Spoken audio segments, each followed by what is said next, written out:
हरिः ॐ स्वस्ति श्री गणेशाय नमः। ॐ नमो भगवते वासुदेवाय। ॐ श्रीदेव्यै नमः। भूतानि दुर्गा भुवनानि दुर्गा स्त्रियो नरसापि पशुं स दुर्गा। यद्यद् हि दृश्यं खलु सैव दुर्गा। दुर्गा स्वरूपा दपरं न किञ्चित्। नारायणं नमस्कृत्य नरं चैव नरोत्तमं देवीं सरस्वतीं व्यासं ततो जयमुदीरयेत्। जय श्री हरि, जय श्री राधे। यतिखेर श्रीमद्देवी भागवत महापुराण कथा श्रवण गर्दै हुनुहुन्छ हजुरहरू। म टिका पौडेल हजुरहरू समक्ष उपस्थित भइसकेको छु। आजको नयाँ भाग 43 लिएर। प्यार भक्त भागवतहरू, यहाँ श्रीमद्देवी भागवत महापुराण भित्रको तृतीय स्कन्धको 20 अध्याय भित्रका कथा प्रसङ्गलाई अब हामीले श्रद्धा भाव भक्ति पूर्वक श्रवण गर्नुपर्नेछ।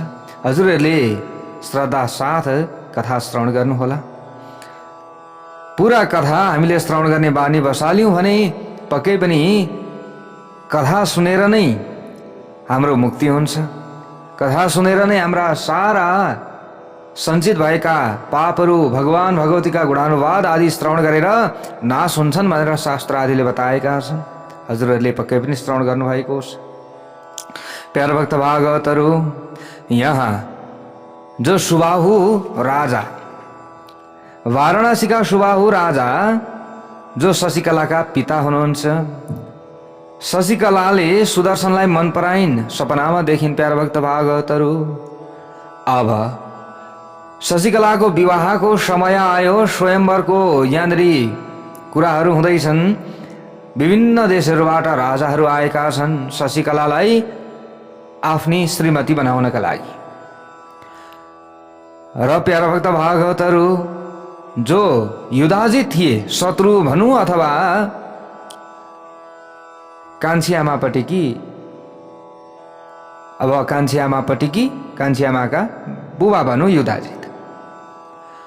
अब उनले त सुदर्शनलाई पीडा दिनका लागि, सुदर्शनलाई नराम्रो गर्नका लागि हर पल योजना बनाइरहन्थे। प्यारा भक्त भागवतहरू, अब सुदर्शन पनि स्वयंवरमा भाग लिनका लागि अब आउँछन्। अब यहाँ आएका छन्। हामीले यो कथा सुनिसक्यौं। तब यो समयमा यहाँ के भयो त भन्दा, जो राजाहरू छन्, त्यहाँ आएका राजाहरूले यसो विचार गरे, हेर हेर हेर, योसँग न धन छ न केही छ, राजाको छोरीले केही वरण गरिहाल्छिन् कि भनेर आएको छ। यो एक आपसमा अब त्यस्तै हो हैन, चर्चा भइरहेको छ। प्यार भक्त भागवतहरू, अब यही समयमा युधाजितले विचार गर्यो, अब म सुदर्शनलाई मार्छु भन्ने विचार गर्यो। सुदर्शनलाई मार्छु, यदि शशिकलाले सुदर्शनलाई रोजी भने म मारिदिन्छु भन्दैछ युधाजित। त केरल देशका राजाले सम्झाए यो समयमा, यो त इच्छा स्वयंवरको ठाउँ हो, यानि कि शशिकलाले आफ्नो इच्छाले स्वयंवर गर्न पाउँछिन्। यहाँ कसैले केही गर्न हुँदैन, युद्ध गर्ने ठाउँ होइन यो। युद्ध गरेर यहाँनिर आफूले आफ्नै कीर्ति धुमिल बनाउने काम गर्नु हुँदैन, किनभने यो युद्ध स्वयंवर होइन। युद्धद्वारा स्वयंवर गर्न खोज्या होइन, यो त इच्छा स्वयंवर हो। आफ्नो इच्छाले स्वयंवरमा भाग लिन आएका व्यक्तिलाई, जो कन्या छिन्, कन्याले आफ्नो इच्छाले वरमाला पहिराउन सक्दछिन्। यसरी सम्झाइयो। केरल देशका राजाले पनि सम्झाए युधाजितलाई। तर अब युधाजित के भन्छन् ल हेर्नुहोस् है प्यारा भक्त भागवत।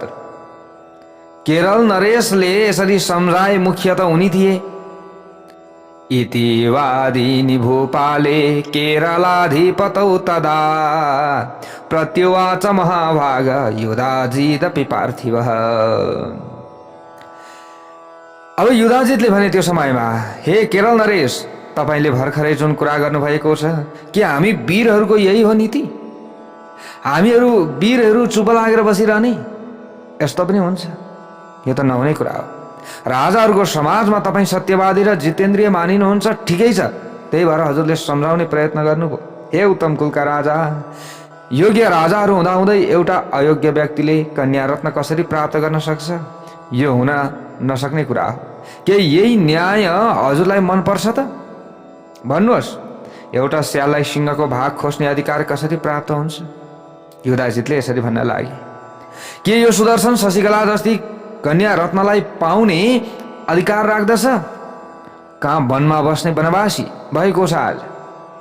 न राज्य छ न केही छ। यस्ताले शशिकलालाई रोज्ने? ब्राह्मणको बल भनेको त वेद हो, राजाको बल भनेको धनुष हो। हे केरल नरेश, के म हजुर सामु अन्यायपूर्ण कुरा गरिरहेको छु र? मैले त हजुर सामु न्यायपूर्ण कुरा गरिराखेको छु।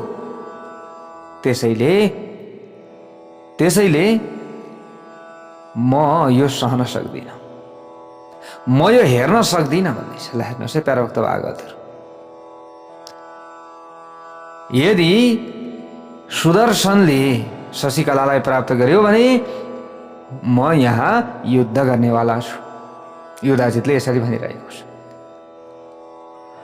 अन्यायपूर्ण कुरा गरिरहेको छु मैले त न्यायपूर्ण कुरा गरिराखेको छु, किनभने राजाको धर्म यही हो। हे केरल नरेश, यो कुरा विचार गर्नुहोस्। राजाहरूको विवादमा बललाई नै शुल्क मान्ने गरिन्छ, बुझ्नुभएको छ? यहाँ आएका राजकुमारहरूमध्ये जुन राजकुमार बलशाली छन् तिनैले नै शशिकला जस्ती कन्या रत्नलाई प्राप्त गर्नुपर्दछ। यो मेरो मत हो। शक्तिहीन राजकुमारले शशिकलालाई कुनै पनि हालतमा प्राप्त गर्न सक्दैन। त्यसैले कन्याको निमित्तमा कुनै शर्त राखेर नै विवाह गर्ने प्रावधान हुनुपर्दछ। यो कुरा बुझ्नुहोस्। त्यसै प्रावधान अनुसार शशिकला राजकुमारीको विवाह होस्, यही नीतिलाई यस अवसरमा स्वीकार गर्नुपर्दछ। यदि शर्त स्वीकार गरिएन भने आएका राजकुमारहरू र राजाहरूमा परस्पर डरलाग्दो झगडाको स्थिति उत्पन्न हुनेछ।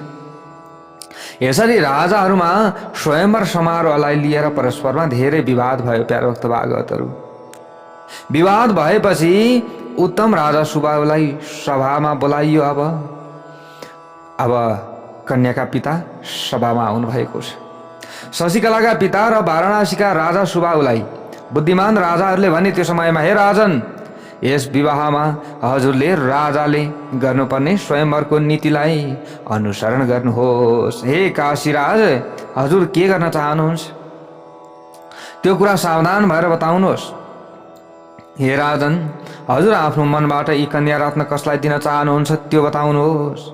सुबाहुले भने त्यो समयमा, पुत्र्या मे मनसा कामं प्रीतः किल सुदर्शनः मया निवारितोत्यर्थं न सा प्रत्येति मे वचः। सुबाहुले भन्नुभयो यो समयमा, मेरी छोरीले मनमनै सुदर्शन राजकुमारलाई वरण गरेकी छन्। यसो नगर्न मैले उनलाई धेरै पटक भने, तर मानिनन्। तर तिनले मेरा कुरा मानेकै छैनन्। मैले के गरौँ? अब मेरी छोरीको मन बसमा छैन। यी सुदर्शन राजकुमार पनि नडराइकन एक्लै यहाँ आइपुगेका छन्। यिनको आँटलाई त मान्नै पर्छ। ओहो, यिनको आँटलाई के मान्नै पर्छ। कति छ आँट यिनमा? ओहो।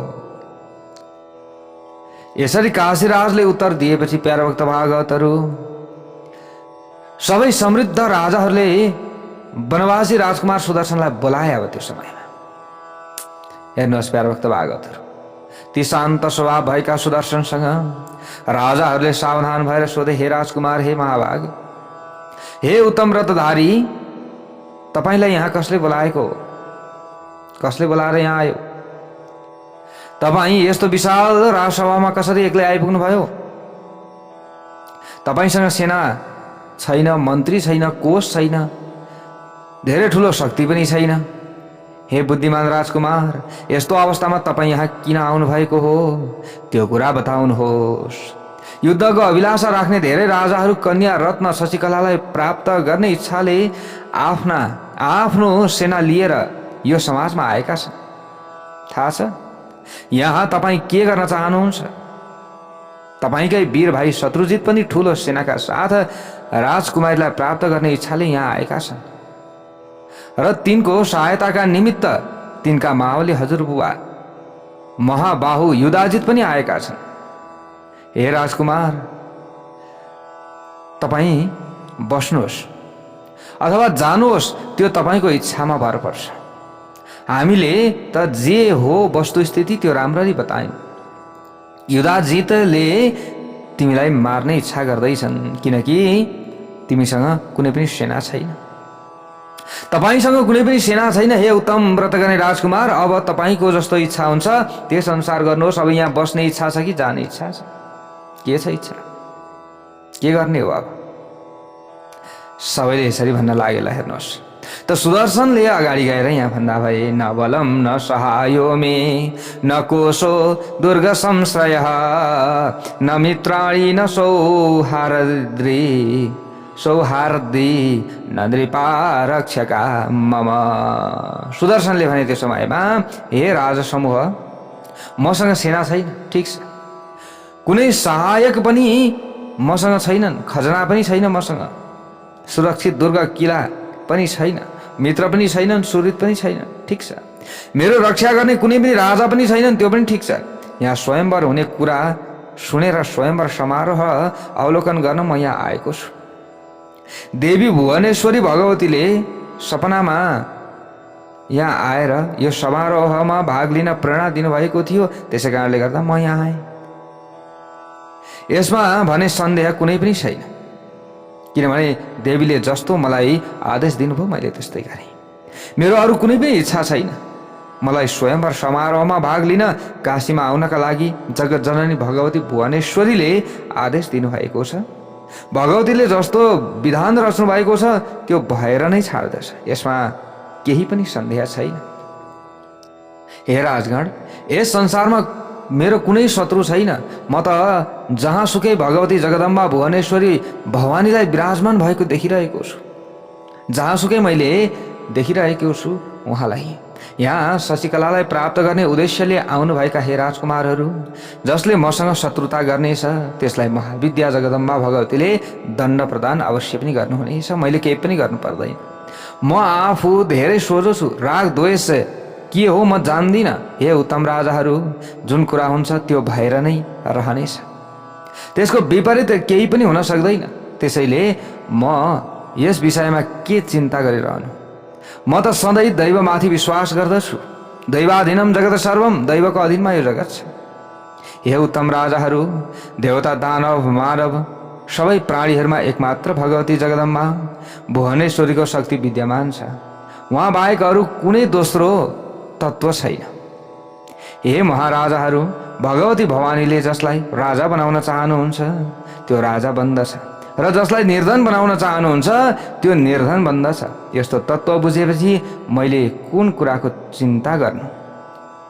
हे राजाहरू, ब्रह्मा विष्णु शङ्कर आदि देवताहरू पनि महाशक्ति भवानीको इच्छा बिना डुलफिर गर्न पनि समर्थ हुँदैनन्। यस्तो तत्त्व बोध गरेपछि मैले के चिन्ता गर्नु पर्दछ र? म शक्ति सम्पन्न छु अथवा छैन, जस्तो छु जुन रूपमा छु त्यो तपाईँहरूकै सामुन्यमा छु। हे राजाहरू, म उनै भगवतीको आज्ञाले यस स्वयंवर समारोहमा आइपुगेको छु। भगवतीले जे कुरा चाहनुहुन्छ त्यो अवश्य पनि गर्नुहुन्छ। मैले केही गर्नै पर्दैन। मैले चिन्ता गरेर के पो लाभ हुन्छ र? मैले चिन्ता गरेर बसेर केही लाभ हुनेवाला छ? न, केही पनि लाभ हुनेवाला छैन। म साँचो कुरा बोलिरहेको छु कि यस विषयमा शङ्का गर्न हुँदैन। हे राजाहरू, जय अथवा पराजय जेसुकै हात लागे पनि मलाई रत्तीभर पनि लाज लाग्ने छैन। लाज लागे यहाँ महाशक्तिलाई लाग्नेछ, किनकि म त सर्वथा उहाँकै अधीनमा छु। म त सधैँभरि उहाँकै अधीनमा रहनेछु र रहिरहेको छु। इति तस्य तदा करणीय वचनं राजसत्तमः ऊचुः परस्परं प्रेक्ष्य निश्चयाज्ञः नराधिपः। ल हेर्नुहोस् प्यारा भक्त भागवतहरू, अब यहाँ वेदव्यासजीले जन्मेजयलाई अगाडि गएर भन्नुहुन्छ, हे जन्मेजय, राजकुमार सुदर्शनको यस्ता कुरा सुनेर सबै उत्तम राजाहरूले सुदर्शनको भित्री मनसाएर निश्चयलाई बुझे। त्यो समयमा एक अर्काको मुखमा हेर्दै ती राजाहरूले सुदर्शनलाई भने, हे सज्जन राजकुमार, तपाईले साँचो कुरा भन्नुभएको छ, तपाईको भनाइ कहिले पनि झुटो हुन सक्दैन, कहिले पनि झुटो हुन सक्दैन। तथापि अब उज्जैन नगरीका महाराजा युधाजित तपाईको हत्या गर्न चाहनुहुन्छ।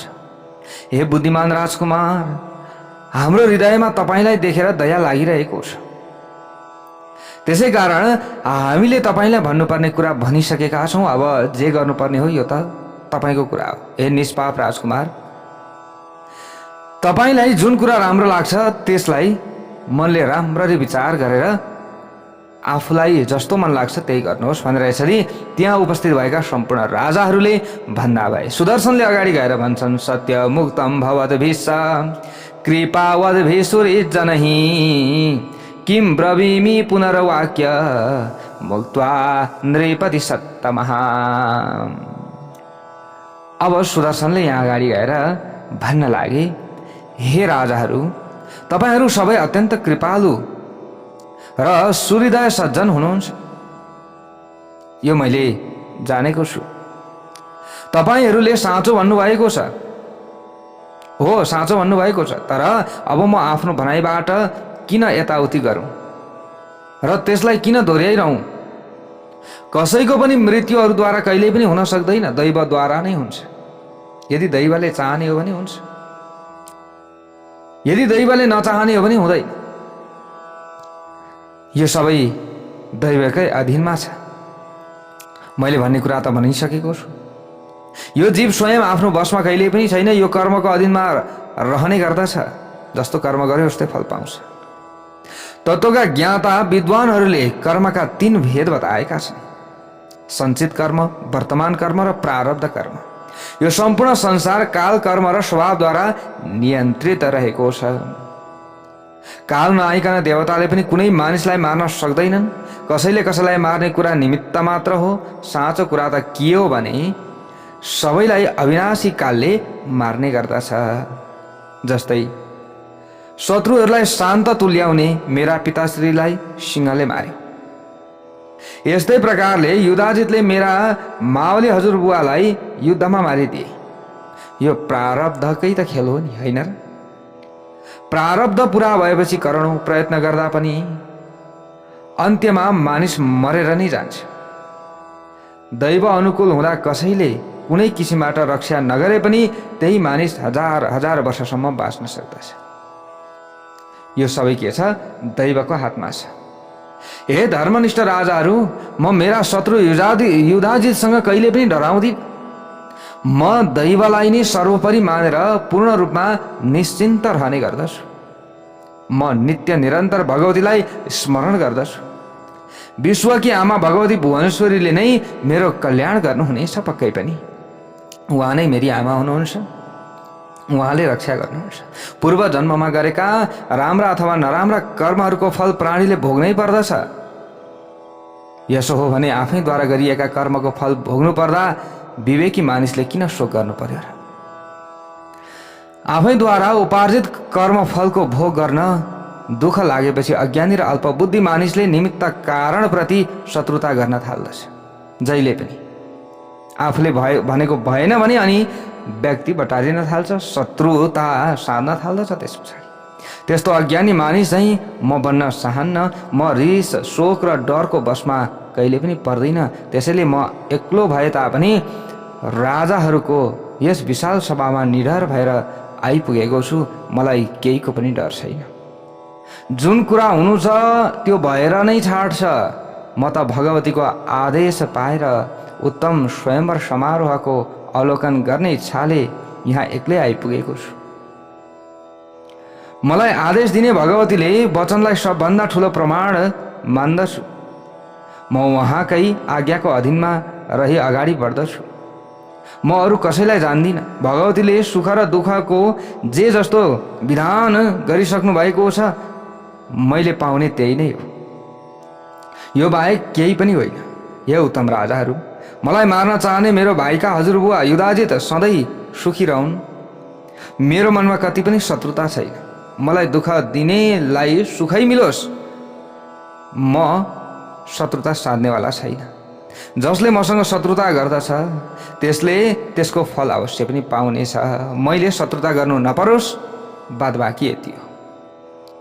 त वेदव्यासजीले अगाडि गएर फेरि यहाँ भन्नुहुन्छ, इत्युक्तास्ते तथा तेन सन्तुष्टा भुभुज स्थिताः सोऽपि स्वमाश्रमं प्राप्य सुस्थिता सम्बभूवः। भारद्वाज ऋषिको आश्रमबाट आएका वनवासी राजकुमार सुदर्शनले यसरी मनका कुरा खोलेपछि त्यहाँ जम्मा भएका सबै राजाहरू अत्यन्त खुसी भए। प्यारभक्त भागवतहरू, ती सुदर्शन पनि आफ्नो निवास भवनमा आएर शान्तिपूर्वक विश्राम गर्न लागे। त्यसपछि अर्को दिन उत्तम मुहुर्तमा राजा सुबाहुले आफ्नो भव्य स्वयंवर मण्डपमा सबै राजाहरूलाई बोलाए।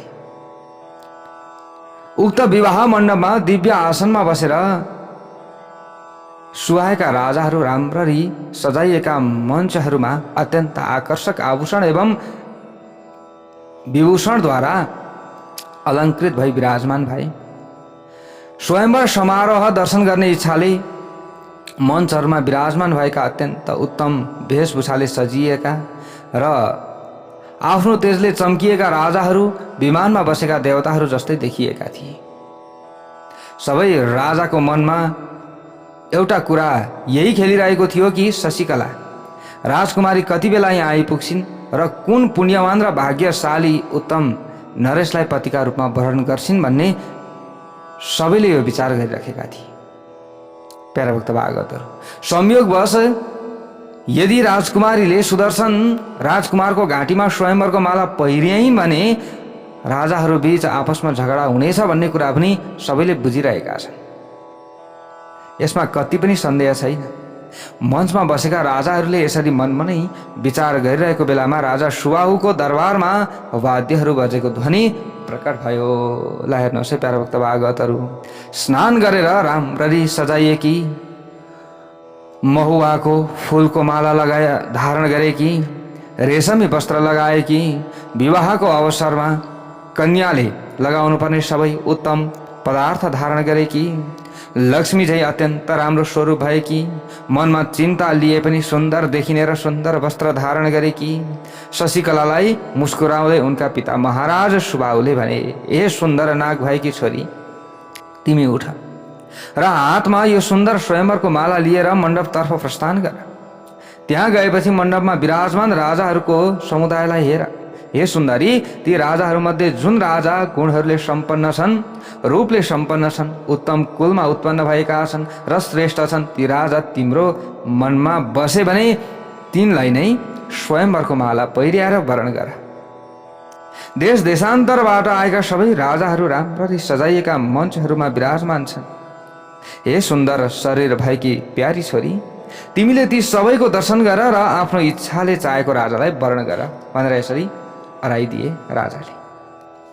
आफूलाई यसरी आज्ञा दिनुहुने पिता सुबाहुसँग मिठो तर थोरै बोल्ने कन्या शशिकलाले माधुर्यपूर्ण भाषामा धर्मसम्मत कुरा गर्न थालिन्।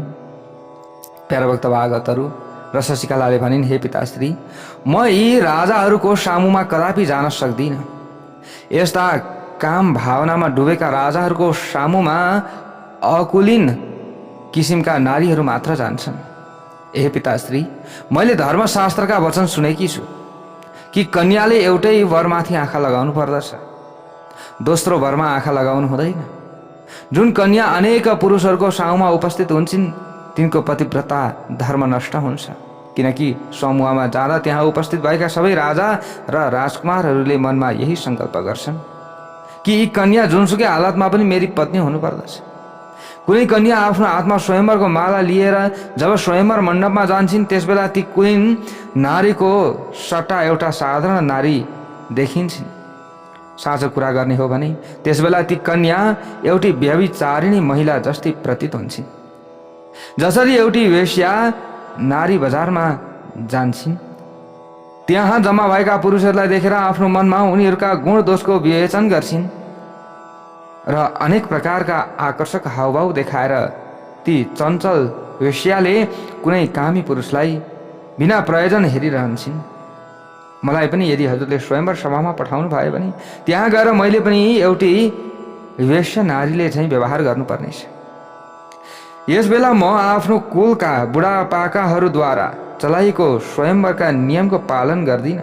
म आफ्नो सङ्कल्पमा अटल रहँदै पातिव्रत्य धर्मको पूर्ण रूपमा आचरण गर्नेछु पिताजी। सामान्य कन्याले स्वयंवर मण्डपमा पुगेर पहिले अनेक सङ्कल्प विकल्प गरेपछि अन्त्यमा कुनै एक वरलाई वरण गर्दछन्। ती सामान्य कन्याले चाहिँ मैले पनि किन यसरी पतिको वरण गरौँ? हे पिताजी, मैले पूरा मनले सुदर्शन राजकुमारलाई वरण गरिसकेकी छु।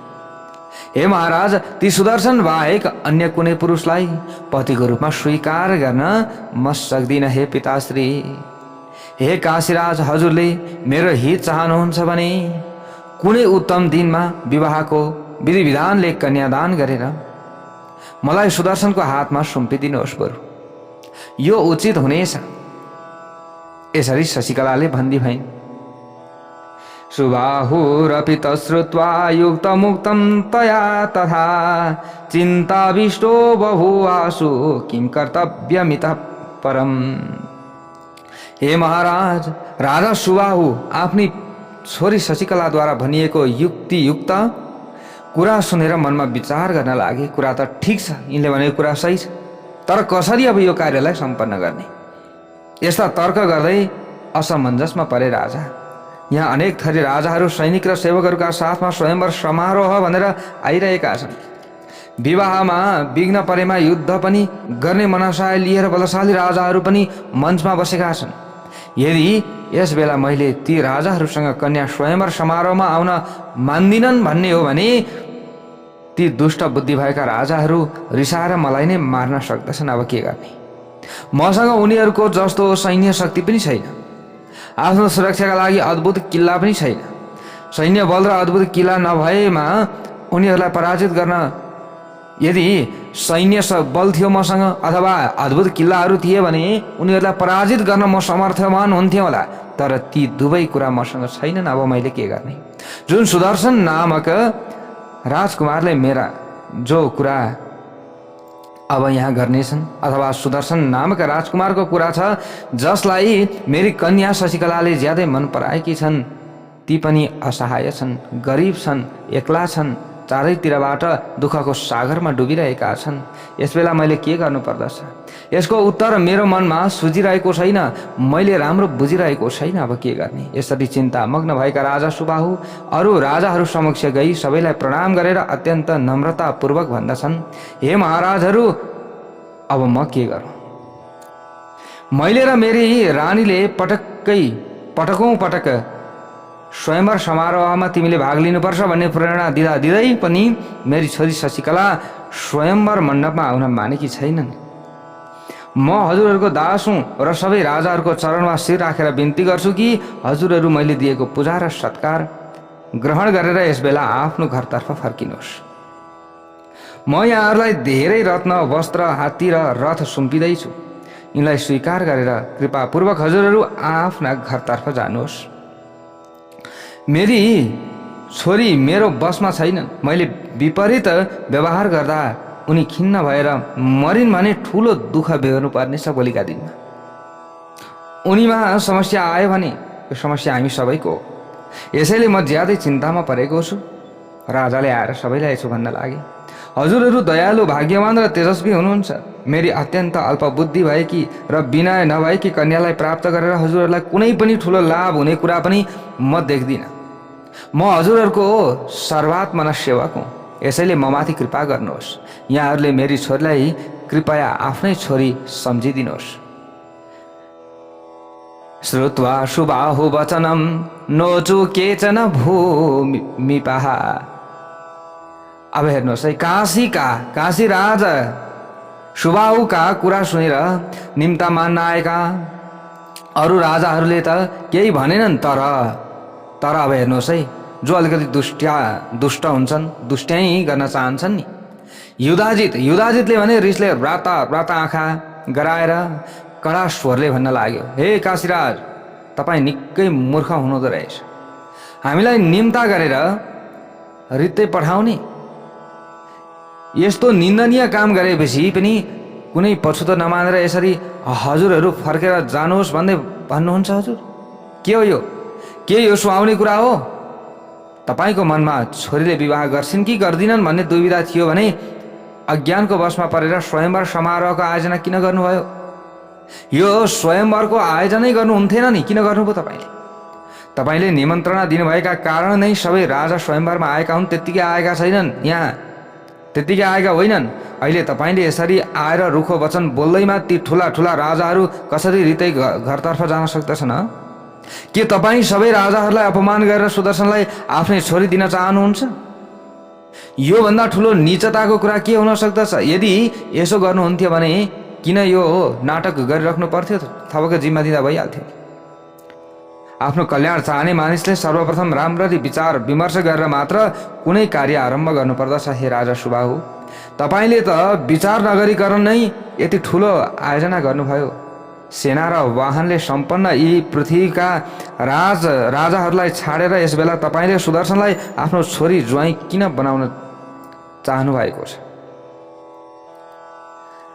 त्यसपछि फेरि रिसाउँदै युधाजितले भन्न लाग्यो, अझै ल हेर्नुहोस्, हे काशीराज, म तपाईँ जस्ता पापीलाई भर्खरै मारिदिन्छु भन्न लाग्यो। ल हेर्नुहोस् है, दुष्ट, तपाईँ पापी हुनुहुन्छ, तपाईँलाई बरु म सिद्ध्याइदिन्छु।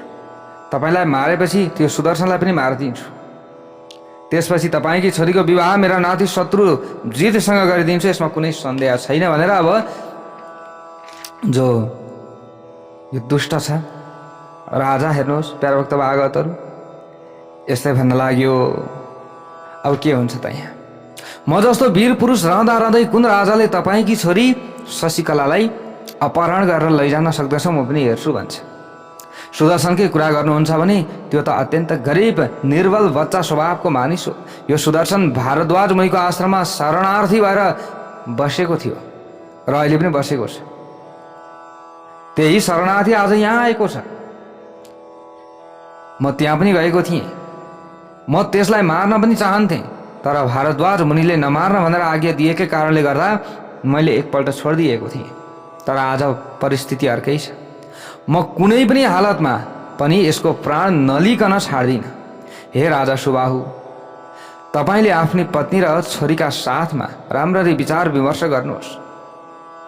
त्यसपछि सुन्दर आँखी भाउ भएकी आफ्नै राजकुमारी शशिकलाको मेरो नाति शत्रुजितसँग विवाह गरिदिनुहोस्।